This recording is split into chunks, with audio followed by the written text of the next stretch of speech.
Bonjour à tous, aujourd'hui je vous propose une inégalité à démontrer, et vous voyez selon le titre, on va utiliser une récurrence. Alors cette propriété, quelle est-elle? Donc quel que soit x réel, quel que soit n appartenant à n, eh bien on a valeur absolue de sinus nx qui est inférieure ou égale à n fois la valeur absolue de sinus x. Cette propriété, on va l'appeler Pn. D'accord?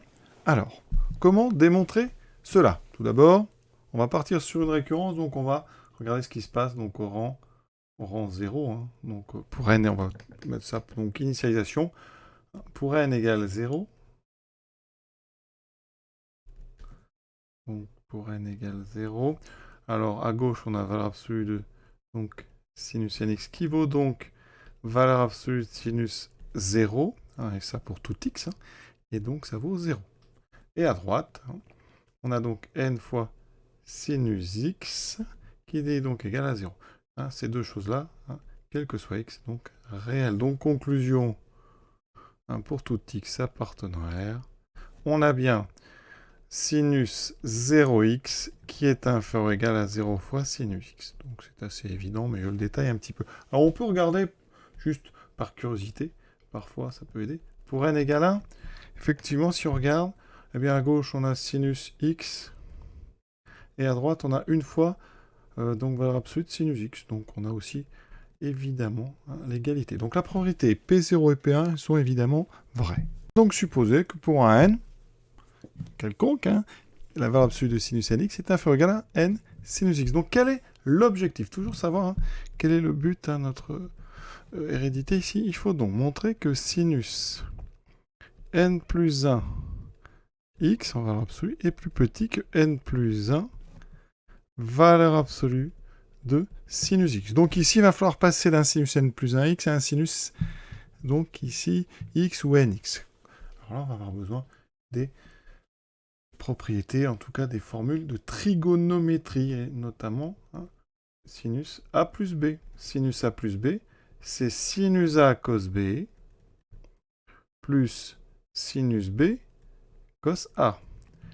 Et nous, on va l'utiliser comment celle-ci? Alors, pour la valeur absolue, on va voir, mais tout d'abord, vous voyez qu'ici, pourquoi j'ai besoin de sinus a plus b? Parce que sinus de n plus 1 x, bien si on développe à l'intérieur, ça fait sinus nx plus 1x. Donc ça fait sinus nx plus x. Donc ici, on va utiliser la propriété d'avant, avec un a, donc ici, qui sera nx, et un b, qui sera x. Et j'obtiens ici, donc sinus nx multiplié par cosinus x plus sinus x cosinus nx. Voilà, première étape. Pour atteindre notre but, on va donc partir de quel que soit x appartenant à R, on va partir de la valeur absolue de sinus n plus 1 x. Donc j'utilise ma formule précédente, j'ai donc ici la valeur absolue d'une somme. Et donc on va devoir parler de ça. La valeur absolue d'une somme et les inégalités. Qu'est-ce qui relie les deux? Quelle formule connaissez-vous qui permet de relier valeur absolue et inégalité?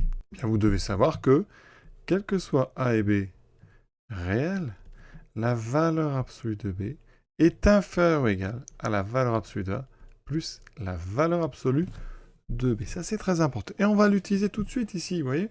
Parce que là, on a une somme dans une valeur absolue. Donc, notre côté gauche, notre membre de gauche, donc sinus de n plus 1 x, voilà, est donc inférieur ou égal à, et bien on va séparer ceci en deux, en valeur absolue de sinus nx cosinus x, plus valeur absolue de sinus x cosinus nx. Une autre formule, encore plus simple, c'est que la valeur absolue d'un produit, c'est le produit des valeurs absolues. Donc ici, on va pouvoir séparer nos deux produits en des produits de valeur absolue. Donc j'ai sinus toujours de n plus 1x qui est inférieur ou égal à valeur absolue de sinus nx fois la valeur absolue de cosinus x plus valeur absolue de sinus x fois la valeur absolue de cosinus nx. Ensuite, je vous rappelle que les fonctions cosinus et sinus, elles ont une propriété, elles sont bornées. Elles appartiennent en valeur à l'intervalle -1. Donc, valeur absolue de n'importe quel, donc quel que soit x, grand X réel, valeur absolue de cosinus grand X, c'est inférieur ou égal à 1. Et donc, on va utiliser ça pour notre cosinus x et pour notre cosinus nx. Donc, dans notre inégalité, on arrive à des choses intéressantes. La valeur absolue de sinus n plus 1, x, est donc inférieur ou égal. Alors, je vais majorer ça par 1. Ça par 1. Il me reste donc valeur absolue de sinus nx plus la valeur absolue de sinus x. Et là, je vais utiliser mon hypothèse de récurrence. Voilà, celle-là. Ici, j'ai valeur absolue de sinus nx. Je l'ai ici. Et là, vous voyez, on arrive à un moment important. Donc, ici, on peut mettre inférieur ou égal à n fois donc sinus x. C'est notre hypothèse de récurrence. Je vais vraiment... Donc ici, hr, je l'utilise ici. Et donc, plus le sinus en valeur absolue qui était déjà là. Et vous voyez qu'ici, on va factoriser par sinus x en valeur absolue. Et là, eh bien, on vient donc de montrer que dans ce cas-là, pour tout x appartenant à R, eh bien, sinus n plus 1 de x en valeur absolue est donc bien inférieur ou égal à n plus 1, valeur absolue de sinus x. Et ça, c'est notre but. Le but est atteint. Donc, conclusion, l'hérédité est vérifiée. Conclusion, on va la faire ici. Donc, P0 est vrai. Pour tout n, eh bien, Pn implique Pn plus 1. Donc, principe de récurrence. Pn est vrai. Enfin, Pn vrai, pardon, implique Pn plus 1 vrai. Donc, Pn vrai, quel que soit, ici, donc quel que soit n appartenant à grand N. Et on a terminé ce petit exercice assez sympa. Donc, rappelez-vous, les propriétés des valeurs absolues sur les inégalités, formule de Trigo et une récurrence. À bientôt.